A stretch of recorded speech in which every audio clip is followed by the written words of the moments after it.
Presente. Filma aqui, ó. Filma aqui.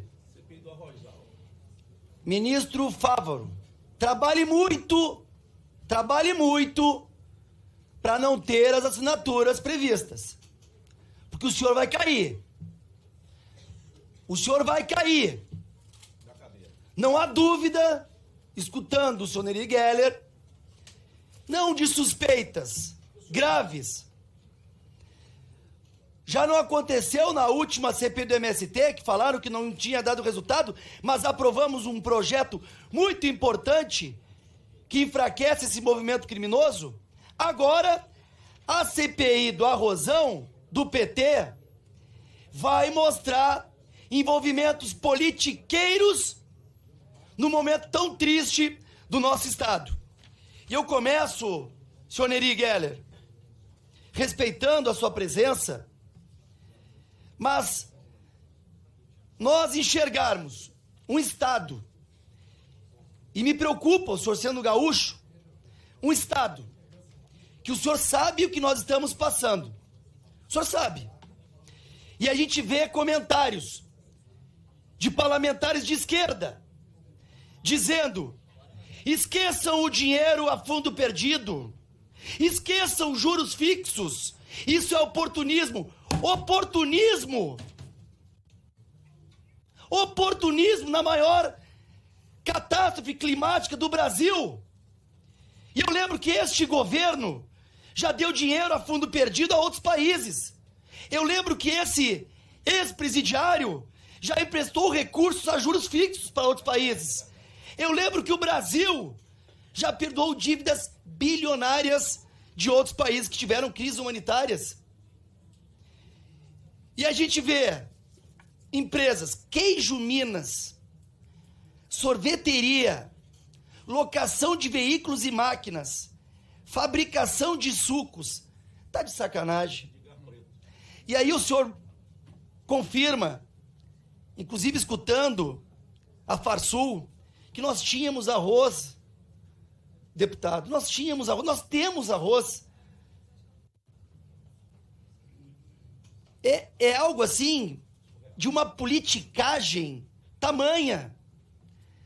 A gente precisa de ajuda. Nós precisamos de recurso. E quando eu falo de recurso, é porque esse dinheiro, nós não estamos pedindo esmola.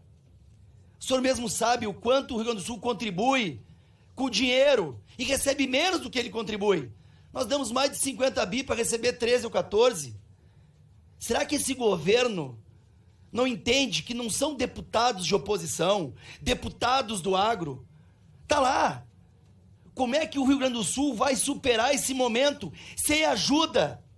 Aí tu vê uma manchete onde o senhor ministro Rui Costa fala, jogando no colo do Pimentinha, né?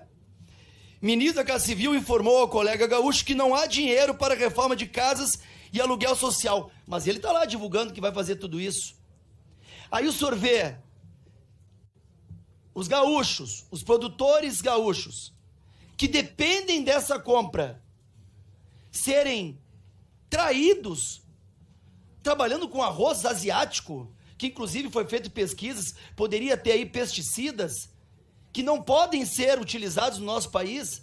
É algo realmente repugnante. Eu espero, deputado, que realmente toda a boa vontade de Vossa Excelência em vir aqui ser convidado e não convocado, porque nós vamos abrir essa CPI. O Brasil precisa dessa CPI. Como eu falei anteriormente, faltam poucas assinaturas. E o trabalho do presidente da FPA, da Comissão de Agricultura, está muito forte. E eu aviso, governo, faça como fez na CPI do MST. Trabalhe muito, porque essa CPI vai apresentar dados importantíssimos. Eu queria que o senhor respondesse. O senhor não vê nada de suspeito? O senhor não vê nada de suspeito em empresas sem relação com o setor? Muitas delas sem capacidade financeira vencerem um contrato bilionário? Bilionário? Segundo, na última semana a Conab divulgou o 9º levantamento de safra e as informações confirmaram aquilo que a Farsul e Federarroz já vinham alertando há vários dias. temos arroz suficiente para abastecer o mercado. Ou seja, a própria Conab, trouxe uma estimativa de safra maior.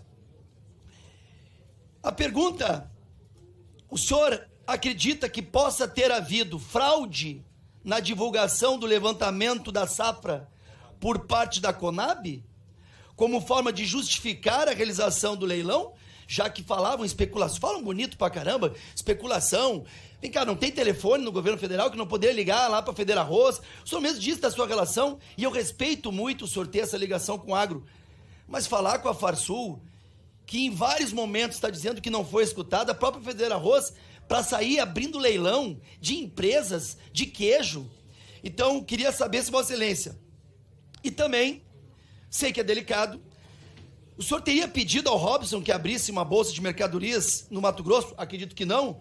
E o foco em corretora, essas empresas foram abertas, ou pelo menos alguma delas, um mês antes do anúncio oficial da retomada da política de estoques da Conab. Um mês antes. Deputado, o senhor tinha informação sobre isso? Alguma informação? O senhor conhece algum dos empresários proprietários das empresas que venceram o leilão? Sabia da relação societária do dono da SR com políticos, como o presidente do PROS e um ex-assessor do deputado petista Chico Valente? O senhor sabia disso? É uma pergunta. Vigilante, desculpa. Então, senhor presidente, eu quero deixar esse 1 minuto que eu tenho ainda para que o deputado Neri tenha um pouco mais de tempo de resposta. Mas essa questão, deputado, eu estou vendo que o senhor realmente foi envolvido, quero acreditar, né, presunção de inocência, num grande problema. Muitos fatos suspeitos. O senhor mesmo falou que não era o caso abrir esse leilão. Deixou claro aqui. Mas eu queria que o senhor esclarecesse o papel do presidente da Conab, o papel do senhor ministro Fávaro, porque, sinceramente, além de ser um desrespeito à sua função, ainda mais sendo gaúcho, o senhor fique sabendo que o Rio Grande do Sul chora e realmente tem indignação com esse tipo de atitude de um governo que tem um projeto de vingança, não tem um projeto de nação. Neri. Deputado Zucco, respondendo de forma bem objetiva, até porque a orientação do presidente Evair, agradeço as suas considerações e a deferência também, a minha obrigação, então, é de forma objetiva responder. Com relação às empresas, eu já coloquei isso com bastante clareza, que qualquer empresa que participar do leilão, não tenho vínculo com nenhuma delas, qualquer empresa ela tem 5 dias para apresentar a documentação e fazer, então, o aporte financeiro de 5% sobre o valor da operação. Se isso não acontecer, ela automaticamente é desclassificada.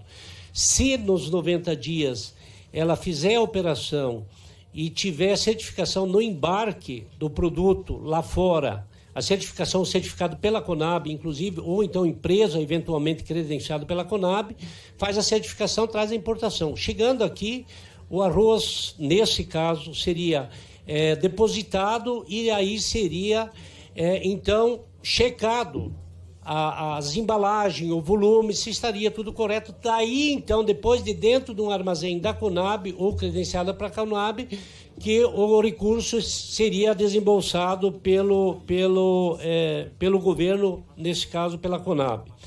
Com relação ao aos levantamentos de safra, deputado Zucco, muito tranquilo, e é importante a gente falar, eu coloquei aqui, inclusive, os indicadores da Conab apresentavam, e os números estão lá, uma evolução da produção. Jamais foi mascarado. Teve lá uma apresentação do crescimento, e são dados da Conab que nós usamos, um crescimento da produção no Centro-Oeste de até 30%, regiões como Mato Piba, não me recordo certo, mas cerca de 18%, 20%. Tinha uma projeção de safra no Rio Grande do Sul acima da média também. Isso ainda em janeiro e dezembro, quando o arroz estava alto e as projeções da Conab eram nessa linha. E elas se concretizaram, se confirmaram, teve uma evolução da produção nacional. E volto a frisar, o arroz é uma commodity globalizada, o preço é mundial, nós importamos e exportamos, então os estoques mundiais, o preço alto é muito em função dos estoques mundiais estar um pouco abaixo da média. Isso se deu pela migração da soja nos últimos anos para campos de produção de arroz. Então, com relação à Conab, é muito tranquilo. Esses são os dados, esses foram os indicadores. A Conab fez esses levantamentos e a Secretaria de Política Agrícola, para fazer o Plano Safra, ele se pauta pelos dados da Conab e realmente são muito confiáveis. Nesse governo, foram muito confiáveis no governo passado e o histórico, então, da Conab é de bastante segurança com relação a isso. Não tem influência política nos levantamentos de dados, não tem um compliance dentro da Conab bastante rigoroso. Falo isso porque quando lá atrás estava vinculado ao Ministério da Agricultura, eu conhecia bastante isso. Com relação à licitação, com relação à Conab, com relação à licitação, foi um recurso de medida provisória que foi aprovado e que seria para o leilão. Mesmo na nossa opinião, que seria no máximo 100 mil toneladas, foi para 300 mil toneladas, o que eu acho que foi um equívoco político do governo, que não pode ser atribuído a mim com a minha saída do governo. E aí eu falo isso com todo o carinho, de novo, que eu tenho pelo presidente da República, Luiz Inácio Lula da Silva. Obrigado. Só para agora de entendimento, eu até comuniquei ao deputado Marcon aqui, como os deputados do Rio Grande do Sul é um tema muito caro para eles, o arroz, naturalmente, tiveram a prerrogativa de ter resposta individual. A partir de agora, então, vou fazer em bloco, porque são os parlamentares que estão inscritos aqui.